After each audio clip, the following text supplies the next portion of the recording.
Hello, this is a tutorial on how to execute the RNG tracking and manipulation needed to get Zell's mother to play the Zell card on the first game during a Final Fantasy VIII any percent speedrun. This is a fairly advanced technique, and most new runners are recommended to attempt the easier second try Zell card manipulation when starting out. However, there are multiple video guides for second try, and I don't think it hurts to have an in-depth tutorial on how to do the faster strategy for Zell card. In the interest of time, I will not be describing other tricks in detail such as the Quistis card manipulation or second try Zell card. I put links in the description for existing tutorials on how to do these things. First off, you're going to want to go into the FF8 page on speedrun.com and click on Resources. At the bottom is where you'll find Quistis' FF8 Utilities program, which you want to download. This program will help you get the Zell card, KOA code, and the single segment final party manip, so it's an invaluable tool for an FF8 runner's toolbox. The manipulation works like this. On the play quit screen at the start of the card game, the hands that your opponent will play changes every frame. When you press play, it picks the cards for whatever frame you're on. For example, we know that from a new game, the 3 winnable frames for the Quistis card are right at the very beginning. For the Zell card, our goal is to find the frames that have the Zell card. But those frames are going to be in a different spot in almost every run because of how the card RNG works. The location of these frames is determined by events that occur in battle. So if we track what happens in every battle until the end of the Dalit mission, we can get Zell card first try. We want to tell the program what hand we got for the Quistis card, and we want to give it the number associated with our RNG state. If you click this calculator symbol here, it'll show you a form that you can fill out for what you saw in each battle, and that'll give you the number you want. I'll go over exactly what you're looking for later on in the video. Then you type that number in here and click Submit, and it'll launch the Ruby program made by Pingval. When Zell's mom asks you to play cards, you press Enter on your keyboard at the same time you tell her Yes in the game. Make sure you have the correct version of the game selected in the settings before you do this, by the way, to account for varying load times. When the asterisks pass through the left end of this line here, you press Play. So, what do you need to know before you do this? Well, first I'll go over what you don't have to count. By default, the number at the bottom is 333. The RNG state obviously doesn't start at 333, so this number accounts for some stuff that you expect to happen in every run. Every boss fight adds to the RNG. Every field map encounter adds to the RNG. When the fish pop up out of the ground, that adds to the RNG. For some reason, Elverit spawning adds to the RNG. In certain fights, you're automatically assumed to use a certain number of limit breaks. The 1 limit break for Anacondor is already accounted for, as are the 4 to use on Biggs, Wedge, and Elverit. The only fight where you need to count limit breaks is Ifrit, since it can take as little as 2 or as many as 5, or heaven forbid, 6 limit breaks to finish the fight. All of this is important to know because sometimes what's assumed to happen won't happen because of human error. Sometimes you use extra limit breaks. You'll have to count that. If you're off the step count and get the wrong encounters or an extra encounter, then the manipulation won't work if you're following utilities exactly. Also, you can technically kill the fish without them coming out of the ground, but you have to subtract 11 from the number if that happens. Basically, just follow the strats exactly, and these problems won't come up. Alright, so before I go over anything else, I'll talk a little bit about the step count. If you're a new runner, you don't need to be intimately familiar with the step count, which controls what encounters you get on field maps and where, in order to finish a run. However, knowing how the step count works for this particular section of the game, I would consider a prerequisite for learning first try Zell card. As I mentioned, the encounters that you're expected to get are factored into the 333 that utility starts you with. So getting the wrong encounter on the wrong screen will screw you over. In order to execute the step count correctly, you need 3 things: optimal movement, walking steps, and menu buffering. Optimal movement is self-explanatory. Just get through each screen while taking as few steps as possible. There's not even really much else I can say about this, since just about every screen in this part of the game is pretty much just a straight line. There's one other factor to this, however. You can't get encounters while the screen is fading in from battles or loading zones. So you want to be moving during fade-ins to get free steps. The step route utilizes walking to avoid certain encounters throughout the run. For this part of the game, all you need to know is to walk 2 steps after you exit the bar in Dalit at the very end. That's it. Menu buffering is an extension of the fade-in mechanic I mentioned earlier. The screen fades in after you close the menu. It's a well-known trick that if you're behind the step count, you can open and close the menu to catch up by a few steps. However, some menus in the run are actually routed into the step route. You want to use the menus before and after the Ifrit fight to buffer your movement.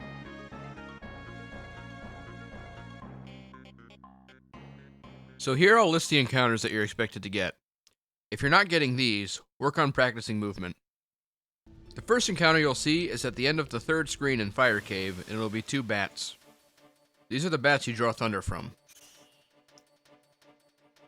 The second encounter is toward the end of the screen before the Ifrit fight, and it will be 2 bats and 2 bombs.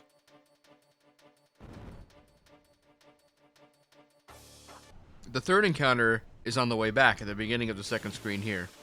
It will be 1 Buell. Psst. If you're behind on movement, you can get the encounter at the end of the previous screen, and it'll be 2 bats again. If this happens, add 4 to the number at the end. That's your 1 freebie. The fourth encounter will be around this bend here on the second to last screen on the way out, and it will be 1 bomb.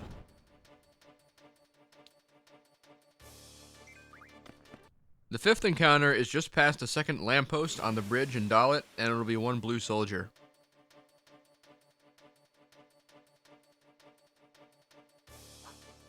The sixth and final encounter is about halfway up this screen here after Anacondor, and it's also 1 blue soldier.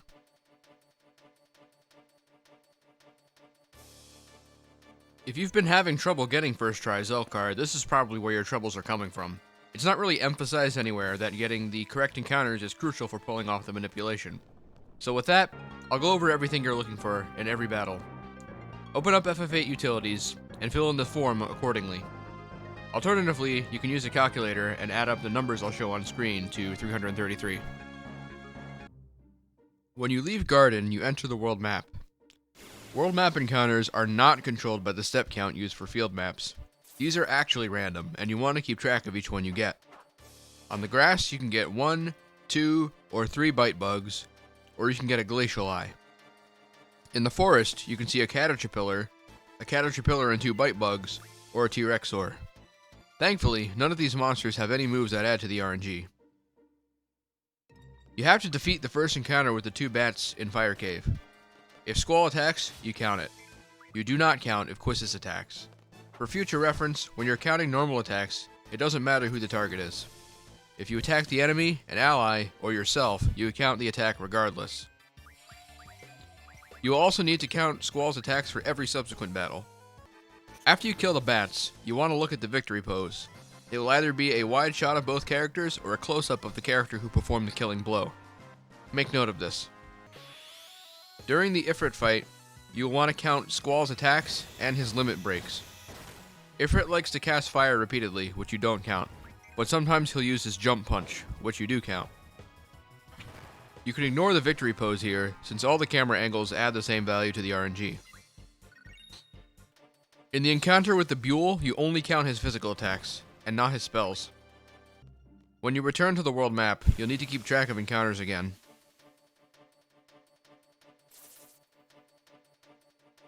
Once you reach the beach to fight the fish, the only thing you really need to keep track of is the victory camera. If you need to take additional fights, there's an option to add more in utilities. If you do what's called a half fight, where you kill 1 fish and then run away, add 27. The next round of combat will be in Dalit. There's 4 mandatory fights with Galbadian soldiers. You count attacks from Squall, Zell, and Safer, as well as the blue soldiers. However, you do not count if the soldiers cast fire. After the last fight in the square, you'll see a victory pose. This time you have to determine if you see a close-up of one character, a series of close-ups of each character, also known as a 1-to-1, or a wide shot of all 3. Some of these camera angles are kind of ambiguous, so I'll link a Google Drive folder of what we call troll cameras in the description. The actions of the soldiers also apply to the soldiers you see in random encounters. During the fight with Anacondor, you're looking for a couple of things. You're counting the attacks from your characters as usual. The Anacondor has a counterattack called Squeeze, which you count. Once it reaches low HP, it'll start using a move called Dark Mist, which you also count. Don't forget to track the victory pose. After the fight with the Anacondor, Safer gets replaced with Selfie. You do not count any of Selfie's attacks, only Zell and Squall. The boss fight with Biggs, Wedge, and Elverit is probably the most stressful part, since there's so much going on. Biggs has 2 physical attacks. His normal one is a machine gun spray. He also has a counter attack where he charges at you. You count both of these, but you do not count his thunder spell. Wedge is the opposite. You only count his fire spell and not his physical attacks. When Elverit shows up, he'll either scratch you, which you don't count, or he'll cast fire or thunder, which you do count. Should you be unfortunate enough to see his annoying AoE, Storm Breath, you have to count that as well. The victory camera will either be a 1-to-1 or other, usually a 3 character. However, if you have KO'd characters on screen, you need to make note of that. The last fight is with XATM-092. He has several attacks, but the only one you care about is Ray Bomb. If you get caught by him a second time, just reset. Add 14 to the number.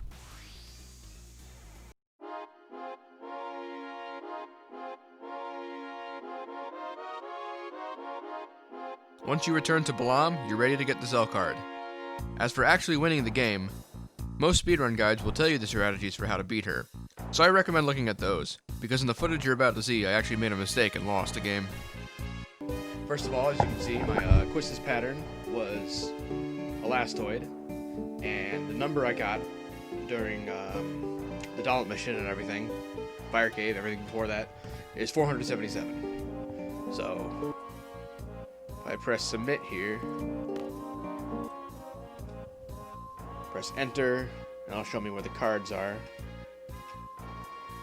I'm supposed to press enter and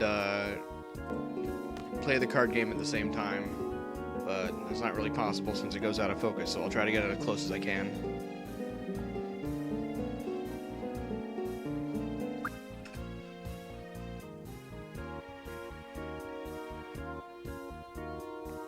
So I want to hit play when those asterisks are on the screen like this.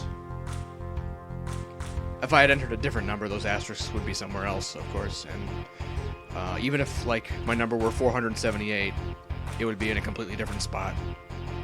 So I have to make sure I get the number correct, or the manipulation probably won't work. So just press confirm. And there he is, just like that. Let's see if I can actually remember how to win the game.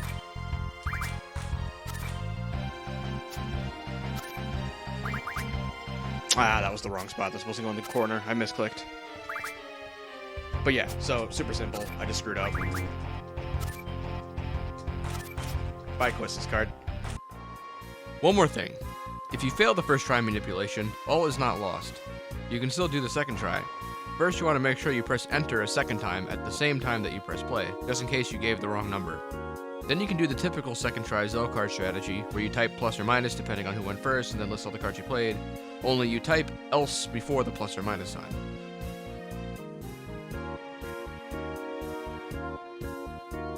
I hope this guide clears up some of the confusion around one of the steeper learning curves in the Final Fantasy VIII Any% run. Feel free to ask for help in the FF8 channel of the FF Speedruns Discord for more clarification. Bye.